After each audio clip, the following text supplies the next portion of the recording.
Soy Elara Castillo.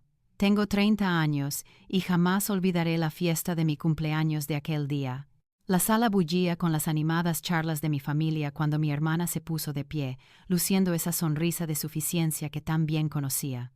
¿Sigues jugando a las casitas con tus gatos, Elara? Se burló, su voz goteando desprecio en cada palabra. Toda la sala, desde mis padres hasta mis primos y todos los demás, estalló en carcajadas. Esas risas me dolieron más que sus palabras, como agujas perforando mi corazón. Forcé una sonrisa, el estómago retorciéndose, sabiendo que, a sus ojos, yo no era más que la solterona de los gatos que nunca crecería. Llevaba años escuchando esto, pero ese día, en mi propio cumpleaños, me hirió más que nunca.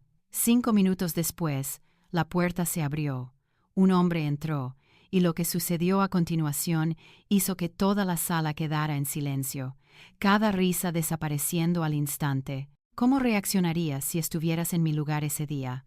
Quédate conmigo y lleguemos hasta el final de esta historia. Para entender por qué las palabras de mi hermana me calaron tan hondo, tienes que saber cómo empezó todo. Siempre me ha encantado mi vida en Sevilla, España, dedicando mi corazón a diseñar interiores para clientes que confían en mi visión. Mi apartamento es mi santuario, solo yo y mis 2 gatos, Luna y Sol, que me saludan después de largos días dibujando planos o eligiendo azulejos. Es una vida que elegí, una mente creativa e independiente. Pero mi hermana mayor, 5 años mayor que yo, nunca me ha dejado disfrutarla sin una pulla. Empezó hace unos 6 o 7 años en una barbacoa familiar. Ella se reclinó en su silla, copa de vino en mano, y dijo que acabaría sola con mis gatos si no me asentaba pronto. Lo ignoré, pensando que era solo una broma, pero siguió y siguió. Cada festividad, el Día de Acción de Gracias, en casa de mis padres, cenas de Navidad, incluso brunches tranquilos, ella soltaba un comentario despectivo. ¿Sigues jugando a las casitas con tus peludos?, bromeaba. Su tono lo suficientemente afilado como para hacer reír a mi primo.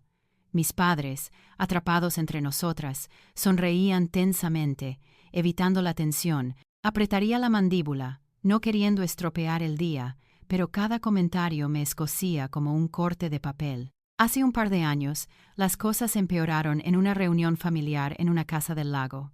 Llevaba platos a la mesa, charlando con mi madre cuando mi hermana se acercó. «No te estás haciendo más joven, ¿sabes?», dijo, su voz baja pero mordaz. «Quizás sea hora de dejar de fingir que eres feliz solo con gatos». Mi padre lo oyó, soltó una risa incómoda y desvió la conversación. Me escabullí al baño, agarrando el lavabo, diciéndome que lo superara, pero sus palabras se me aferraron, pesadas y afiladas. Luego, el verano pasado, lo llevó a Internet. Publicó una foto mía con Luna, subtitulándola «Los grandes planes familiares de mi hermana», con un emoji de risa. Sus amigos intervinieron, dejando comentarios de «Señora de los gatos» que me quemaron mientras los leía en mi escritorio, con el café enfriándose. Quería responder, escribir algo que la hiciera parar, pero no lo hice. Simplemente cerré mi teléfono y seguí trabajando como siempre, tragándome el dolor para mantener la paz. No era solo ella. La familia empezó a seguir su ejemplo. Mis primos comenzaron a llamarme tía gata cuando pensaban que no podía oír. Mis tías me daban codazos en las reuniones, preguntando si ya había encontrado a alguien, sus sonrisas medio compasivas. Incluso mi madre, con quien siempre he tenido una relación cercana, una vez me apartó y me preguntó si realmente estaba bien viviendo sola. Yo asentía, forzaba una sonrisa, decía que estaba bien, pero por dentro estaba hirviendo. ¿Por qué no podían ver que había construido algo real? Mi carrera estaba en auge, acababa de conseguir un contrato para diseñar el vestíbulo de un hotel boutique. Tenía clientes que elogiaban mi trabajo, un hogar que había hecho mío y, sí, 2 gatos que hacían cada noche mejor.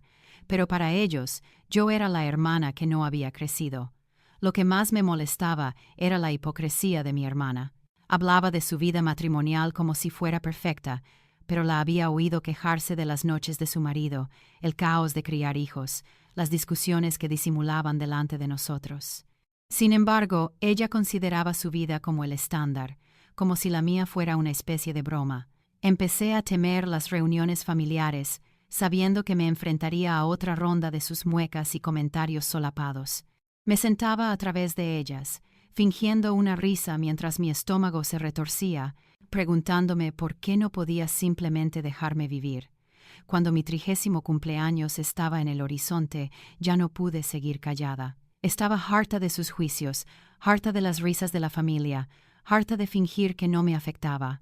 Empecé a planear algo más grande que una fiesta, un momento para mostrarles que no era la persona que habían etiquetado. Lo que nadie vio fue cuánto había construido más allá de sus suposiciones.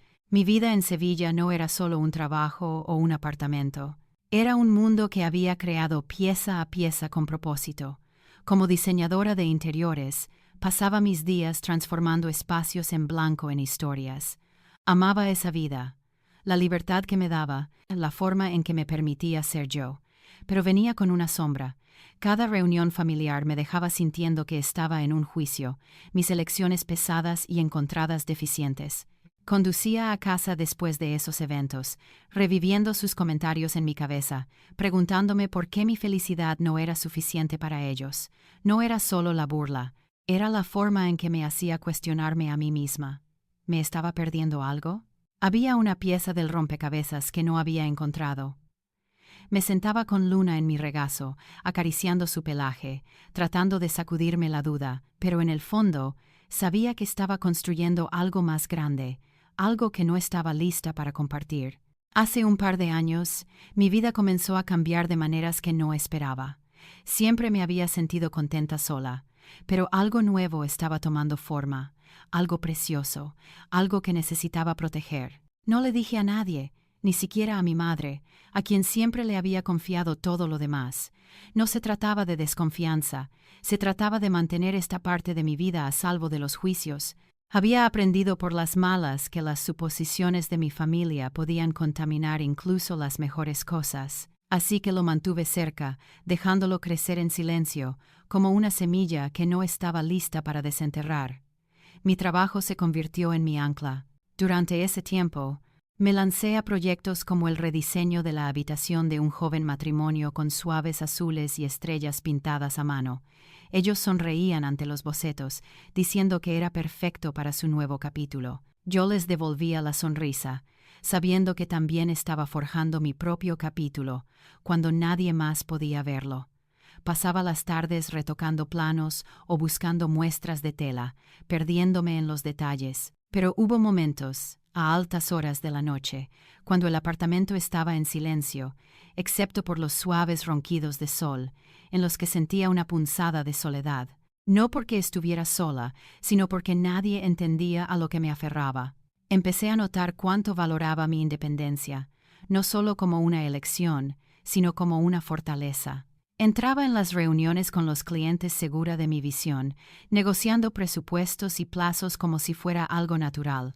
Una clienta, una abogada jubilada, me dijo que mis diseños la hacían sentir viva de nuevo en su nuevo hogar. Esos momentos me impulsaban, me recordaban que no necesitaba la aprobación de nadie para saber mi valor. Pero las reuniones familiares seguían llegando, y con ellas las mismas viejas pullas. Cruzaba la mirada con mi hermana al otro lado de la mesa. Veía ese destello de juicio y sentía ese familiar retorcimiento en el estómago. Quería decirles que había más en mí, más de lo que jamás habrían imaginado. Pero me contuve. Guardar ese secreto no fue fácil. Hubo momentos en que hablaba por teléfono con mi madre, charlando sobre su jardín o el partido de golf de papá, y casi se me escapaba. Me detenía, cambiaba de tema, lo mantenía guardado. No se trataba de esconder. Se trataba de proteger algo frágil, algo que importaba demasiado como para arriesgarlo. Sabía que mi familia no lo entendería. Todavía no. Habían tomado una decisión sobre quién era yo y no estaba lista para dejar que sus dudas tocaran esta parte de mi vida. Esa chispa de determinación se convirtió en algo imparable. A medida que se acercaba mi 30º cumpleaños, decidí dar una fiesta, no solo para celebrar, sino para tomar el control de mi historia. Alquilé una villa en Sevilla, un lugar elegante y moderno que podía hacer mío por la noche. Pasé días dibujando planos, eligiendo sábanas blancas nítidas y detalles dorados para darle al espacio un brillo cálido y elegante. Organicé mesas bajas con velas y pequeños jarrones de flores del desierto, manteniéndolo simple pero llamativo. Se sentía como preparar un escenario, no para un espectáculo, sino para un momento hacia el que había estado construyendo. Llamé al catering con semanas de antelación, eligiendo un menú que me parecía personal: brochetas de verduras a la parrilla, salmón glaseado con cítricos y una tarta de chocolate que sabía que a mi padre le encantaba.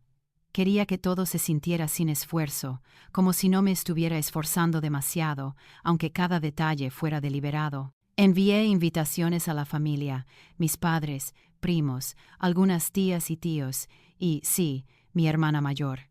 Invitarla fue la parte más difícil. Sabía que entraría con esa sonrisa familiar, lista para lanzarme otra puya. El estómago me dolía solo de pensarlo. Pero no iba a dejar que me lo arruinara. Este no era su escenario. Era el mío. Planear la fiesta no era solo cuestión de logística. Era cuestión de demostrar algo, no solo a ellos, sino a mí misma. Había pasado tanto tiempo esquivando sus juicios, sonriendo a través de sus comentarios, que casi había olvidado lo que se sentía al erguirse. Este cumpleaños era mi oportunidad de mostrarles que no era la persona en la que me habían encasillado. No era solo la mujer soltera con gatos contenta con vivir modestamente. Tenía algo más grande, algo que aún no podían ver, y estaba lista para dejarlo brillar. Los días previos a la fiesta fueron un borrón. Terminaba las reuniones con los clientes, ajustando diseños para el patio de un nuevo restaurante. Luego corría a casa para revisar las confirmaciones de asistencia o confirmar los tiempos de entrega. Luna y Sol me seguían por el apartamento, maullando para llamar la atención, mientras yo garabateaba notas o revisaba la lista de invitados. Me reía, rascándoles las orejas, diciéndoles que tendrían que esperar su momento VIP, pero por dentro estaba nerviosa. ¿Y si los comentarios de mi hermana lo desbarataban todo? ¿Y si la familia no reaccionaba como esperaba? Reprimí esos pensamientos, concentrándome en los detalles: la disposición de las mesas, la lista de reproducción de música, la hora exacta en que le había pedido que llegara. Mantuve a mi madre en la oscuridad, incluso cuando llamó para preguntar por la fiesta. Simplemente hazlo discreto, decía, su voz cálida pero cautelosa, como si presentiera que estaba tramando algo. Me reía, le prometía que sería divertido y cambiaba de tema. No fue fácil esquivar sus preguntas. Ella siempre había sido mi confidente, la persona a la que llamaba después de un día difícil o de una gran victoria. Pero esto era diferente. Necesitaba proteger este plan, mantenerlo a salvo hasta el momento adecuado. La noche anterior a la fiesta, recorrí la villa por última vez, ajustando un centro de mesa, alisando un mantel. Me quedé en silencio, asimilándolo, sintiendo el peso de lo que se avecinaba. Esto no era solo un cumpleaños, era un punto de inflexión. La noche de mi 30º cumpleaños llegó, y todo estaba listo para desarrollarse. La villa vibraba con energía mientras los invitados se mezclaban, sus voces fusionándose con la suave música. Mis primos charlaban con bebidas, mis tías admiraban la decoración con detalles dorados, y mis padres rondaban la comida, elogiando el salmón que había elegido. Me moví entre la multitud, saludando a todos, mi sonrisa firme pero mi corazón acelerado. Sabía lo que se avecinaba y cada segundo lo acercaba. Mi hermana mayor llegó tarde, entrando con ese brillo agudo en sus ojos. Escaneó la habitación, sus labios curvándose ligeramente como si ya estuviera planeando su próximo movimiento. Capté su mirada, sentí esa vieja punzada de inquietud, pero la reprimí. No era la misma persona que había esquivado sus pullas durante años. Esta noche estaba lista, me mezclé, reí con los malos chistes de mi padre y ayudé a mi madre a reorganizar una bandeja de aperitivos, todo mientras vigilaba el reloj. El momento que había planeado estaba casi aquí. Aproximadamente una hora después, mientras la habitación se volvía más ruidosa, mi hermana aprovechó su oportunidad. Se puso de pie, copa en alto, su voz cortando la charla. «Todos, brindemos por el Ara», dijo, su tono dulce, pero con algo más frío. Todavía jugando a las casitas con tus gatos. Las palabras cayeron como una bofetada, nítidas y deliberadas. Las risas resonaron por la habitación. Mis primos, mis tías, incluso algunos tíos se unieron a las risas, fuertes y despreocupadas. Mi madre se congeló, sus ojos se dirigieron a mí mientras mi padre tosía, apartando la mirada. Me quedé allí, con la cara serena, las manos firmes, pero por dentro contaba los segundos. Sabía lo que se avecinaba, y ya no era su momento. Le sostuve la mirada, mi voz uniforme. «Qué curioso que menciones eso», dije lo suficientemente alto para que todos lo oyeran. «Veamos cómo se desarrolla esta noche». Su sonrisa vaciló por un segundo, pero la habitación no se dio cuenta. Estaban demasiado ocupados riendo, pasándose el vino, absortos en el momento. Me di la vuelta, el pulso martilleando, sabiendo que la puerta se abriría en cualquier momento. Lo había planeado al segundo, y era la hora. La puerta principal se abrió de golpe y un hombre entró, su presencia tranquila pero imponente. Llevaba a una niña pequeña, la cabeza apoyada en su hombro, sus pequeñas manos agarrando su camisa. Ella levantó la cabeza. Sus ojos encontraron los míos al otro lado de la habitación. «Mamá», llamó, su voz clara y brillante, cortando el ruido como una campana. La habitación se quedó en silencio. Todas las risas se detuvieron. Cada vaso se congeló en el aire. El rostro de mi hermana se descompuso, su boca entreabierta, sus ojos muy abiertos de asombro. Mis padres se volvieron, sus expresiones en blanco, como si no pudieran procesar lo que habían oído. Crucé la habitación en unos pocos pasos, el corazón latiéndome, pero mi sonrisa era real. La niña Violeta se deslizó de sus brazos y corrió hacia mí, envolviéndome las piernas con los brazos. La cogí en brazos, abrazándola fuerte, sintiendo su calor contra mí. «Hola, cariño», susurré, besándole la frente. Miré al hombre Mateo, que estaba allí con una sonrisa tranquila, sus ojos fijos en los míos. La habitación permaneció en silencio, cada par de ojos sobre nosotros, el aire denso de incredulidad. Mateo dio un paso adelante, su voz firme, pero cálida. «Elara», dijo lo suficientemente alto para que todos lo oyeran. «Nos has hecho una familia». Se metió la mano en el bolsillo, sacó una pequeña caja y se arrodilló. El jadeo de la multitud fue audible. La mano de mi madre voló a su boca. La mandíbula de mi padre cayó. El vaso de mi hermana se resbaló ligeramente de su mano. Su rostro una mezcla de confusión y algo más afilado, como si la hubieran superado. Mateo abrió la caja, revelando un sencillo anillo que atrapaba la luz de las velas. «¿Quieres casarte conmigo?», preguntó. Su voz suave pero segura. Le miré, luego a Violeta, que sonreía radiante en mis brazos, sus diminutas manos aplaudiendo. Mis ojos me escocieron, pero no dejé que las lágrimas cayeran. «Sí», dije, mi voz clara, resonando por la habitación en silencio. «Sí, quiero». La multitud estalló. Mis primos vitorearon. Mis tías aplaudieron. Mis padres se precipitaron hacia adelante, sus rostros iluminados de alegría y asombro. Mi madre me abrazó, susurrando, «Oh, cariño», su voz cargada de emoción. Mi padre estrechó la mano de Mateo, sus ojos vidriosos, murmurando algo sobre darle la bienvenida. Mi hermana se quedó inmóvil, con el vaso todavía en la mano, sus ojos yendo y viniendo entre yo, Mateo y Violeta. Intentó hablar, sus labios se movían, pero no salían palabras. Por primera vez, no tenía nada que decir. Crucé su mirada, la sostuve por un momento, y luego volví a Mateo y Violeta, mi familia, la que había construido, a pesar de sus dudas. La habitación volvió a vibrar, pero esta vez con emoción y preguntas. «Felicidades». Abracé a Violeta, la mano de Mateo en mi hombro, y sentí algo cambiar dentro de mí. Este era mi momento y lo había reclamado. A la mañana siguiente, estaba tomando mi café cuando Clara llamó. Al ver su nombre parpadear en la pantalla, me detuve un momento. Una parte de mí quería ignorarlo, pero respondí de todos modos, mi voz plana. «¿Qué quieres, Clara?», balbuceó una disculpa. Sus palabras apresuradas, diciendo que no pretendía hacerme daño, que era solo una broma. Escuché, mi agarre en la taza se apretaba, pero no me ablandé. Llevas años diciendo esas bromas, dije, mi tono firme, pero frío. No puedes retractarte ahora. Intentó explicarse. Su voz se quebró, pero la interrumpí. He terminado, Clara. Has cruzado una línea. Colgué, el pecho pesado, pero mi determinación firme. No iba a dejar que sus palabras se deslizaran más. Más tarde esa semana, me senté con mis padres en su casa.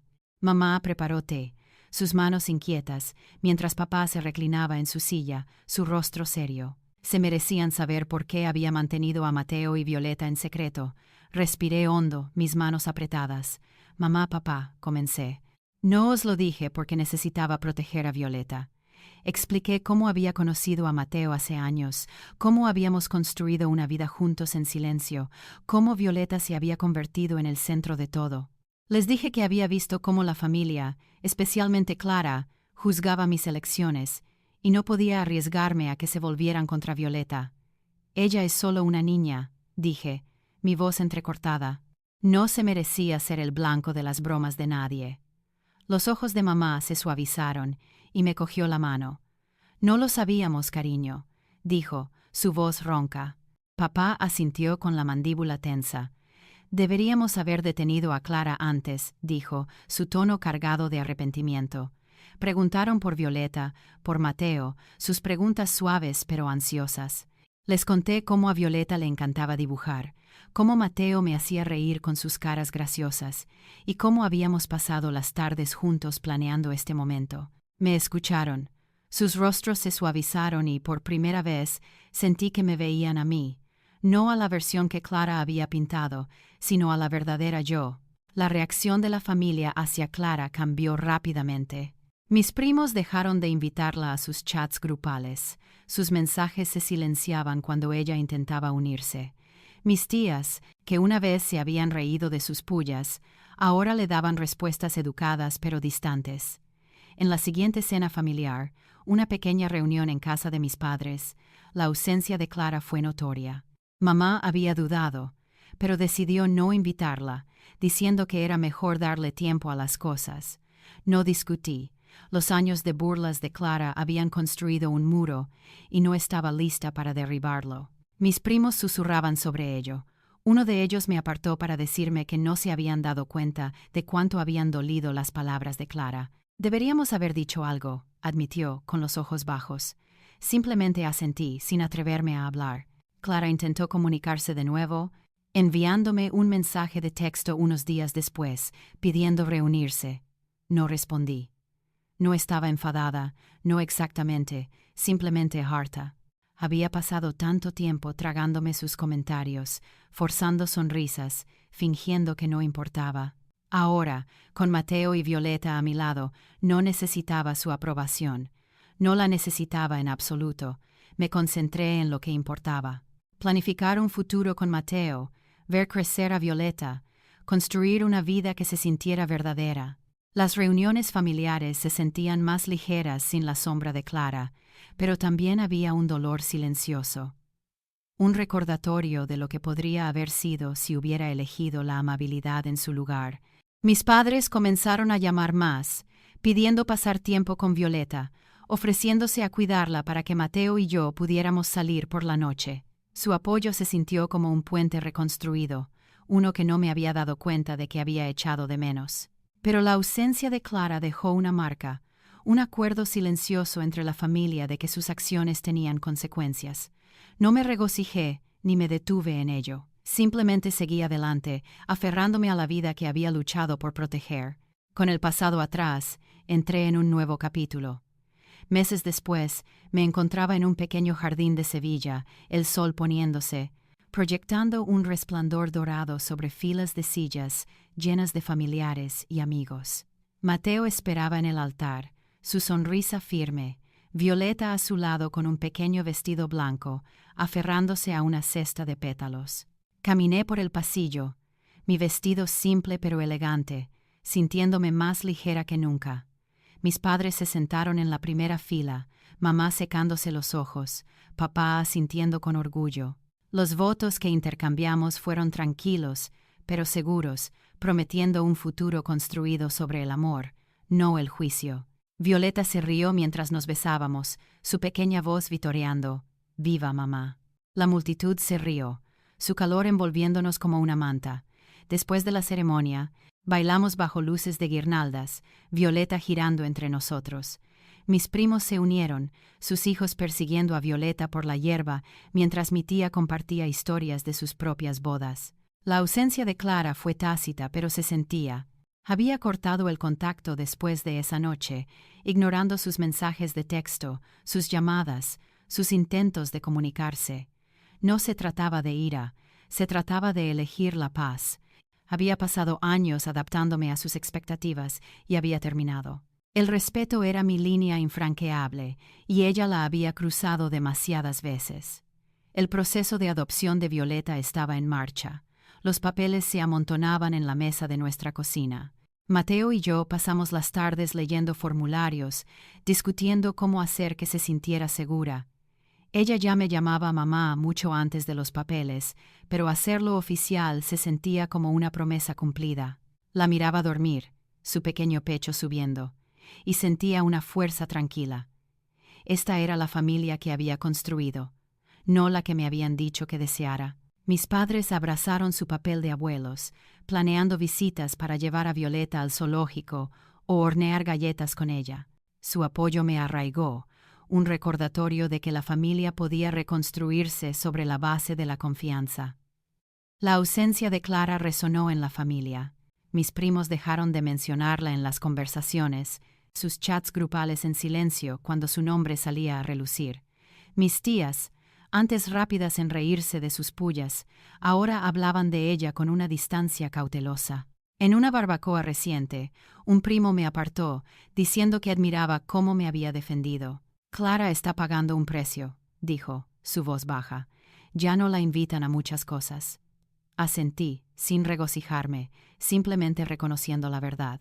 Las palabras de Clara le habían costado el cariño de la familia, y no necesitaba añadir a su aislamiento.